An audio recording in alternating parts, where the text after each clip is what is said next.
আমরা আজকে লারাভেল দিয়ে একটা ছোট্ট সিএমএস প্রজেক্ট তৈরি করব। সেটা হচ্ছে এই যে টুইটারের মতো, অর্থাৎ ইউজার তার টাইমলাইনে এসে বা লগ ইন করার পরে এরকম করে স্ট্যাটাস পোস্ট করতে পারবে এবং তার স্ট্যাটাসগুলো দেখতে পারবে, অথবা তার ফ্রেন্ডের স্ট্যাটাসগুলো এখানে দেখতে পারবে। তার যদি ফ্রেন্ড থাকে, এখানে মাল্টিপল ইউজার থাকবে, ইউজাররা একে অন্যকে ফ্রেন্ড করতে পারবে, আনফ্রেন্ড করতে পারবে।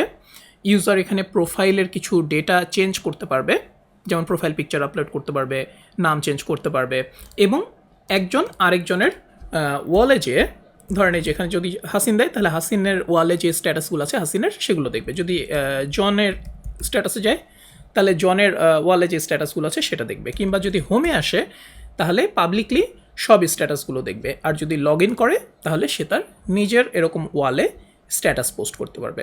এটাই হচ্ছে আমাদের প্রজেক্ট। তো এখানে আমি একটা সিম্পল জাস্ট এইচটিএমএল মার্কআপটা তৈরি করে রেখেছি, সব কিছু স্ট্যাটিক।